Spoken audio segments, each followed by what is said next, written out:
So once you have what you already have, it'll go down. It can't always stay up. The key is to find ways to allow it to arise from time to time. Dopamine, known as the reward hormone, reinforces the positive emotions associated with the reunion or restoration, further strengthening our bond. The combination of relief and the release of these neurochemicals deepens our appreciation and love for what we have regained. It reminds us of the fragility and impermanence of life, prompting us to cherish and value the people and things that bring us joy and fulfillment. And people might say that's manipulation. No, that's reality. You are allowing people to see reality eyeball to eyeball. And reality... By the way, check out my new channel, Professor Alex. It's a channel that I created where I talk about spirituality, self-help, and topics like the ones you see here. It's completely different from the men's channel. So click on that right now, and there you'll be able to get 3 or 4 videos per week that you will never find on this channel. Okay, subscribe right now or else I'm closing it.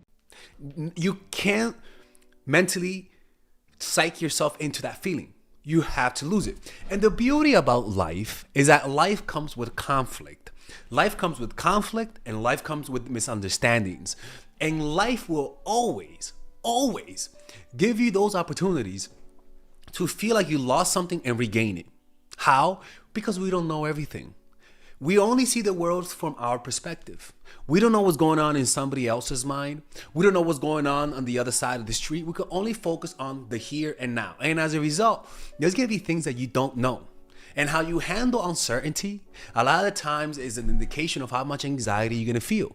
And most people do not handle uncertainty pretty well. Most people panic at the sight of uncertainty, just like a child panicking at the sight of a dark room with a devil inside.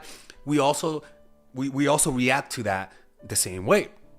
So whenever you're in a relationship with someone, you're always going to have moments of insecurity. You're always going to have moments when you feel like you're going to lose this person, right? And unfortunately, we always end up appreciating our partners when we feel like we lost them and regained them. Our mind plays tricks on us. If our partner just pulls away a little bit because of work, yeah, they might have work, but there's a part of our brain that says, what if that's an excuse? You know? And so we have a lot of loose strings of insecurities because there's a lot of things we just don't know. And as a result, whenever we feel like this person might be making excuses not to see us, and then the next time we see them, they do something that removes all of those doubts that they don't love us. The removal of those doubts comes with a sense of relief. Or better yet, when you're talking to someone and they haven't texted you in the whole day, and then right before the day ends, you see their text and you feel like a sense of relief, and your whole night brightens up. This is the feeling that you have to make someone feel. Anybody that fell in love with you, you made them feel this way without knowing you. Maybe you didn't know, but something happened in your life when you were talking to them that made them feel insecure.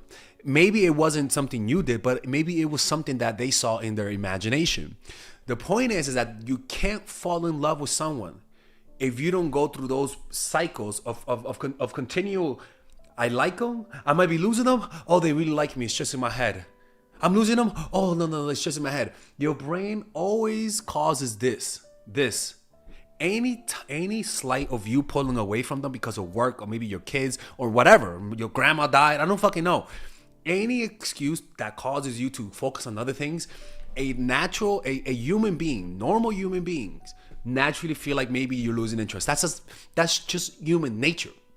And the problem is a lot of people are so insecure that they never allow that natural lowering of people's self-esteem. It's like a parent who doesn't allow kids to experience conflict because it hurts, or a parent who shields their kids from different bacterias or different foods, right? For example, nowadays kids have more peanut allergies than before. Why? Because kids are getting less exposed to peanuts in early childhood. So as a result, when they grow older, a lot of them end up having peanut allergies.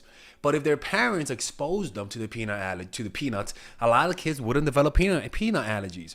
And it's the same thing. A lot of us have relationships with people, and we sort of don't allow them to feel that pain. we don't allow them to feel maybe I'm losing interest in them because maybe you're not giving them all of your attention, right? If we don't allow the person to miss us, to feel like they need you, to maybe doubt whether or not you really have to work, all of those things are the important parts of falling in love, people. And if you're just like a parent who doesn't expose your kids to peanuts, if you don't do that, you're gonna have a sensitive kid who's allergic to fucking everything, even the air he breathes. If you don't do that, you're gonna have a partner who doesn't really doesn't have that never really experienced pain on your behalf, right? Because by experiencing pain on your behalf, it creates the obsession in the person's brain for you. Like, that's why again, for example, the other day I had a ear thing, like ringing in my ear, and I still have it now. But the reason why I had it was because I started developing neck pain, and my whole face, my whole head was like a crazy headache, and just everything was stiff. Even my temples were like, my ear, I felt pressure going outward, and like just really bad. And I thought it was gonna be permanent. Well, the point is that it wasn't permanent. Well, I hope it's not permanent. The doctor told me that it's somatic tendinitis. I don't know, but the point is that they told me that if I take like muscle relaxers to remove the hypertension or the tension headache, it'll go away on its own, because it happened alongside with the tension headaches. Anyways, when she told me that, people, before that I was so sad. Right? I wasn't sad. I wasn't as sad as I used to. Before, I would have thought it was cancer, for real.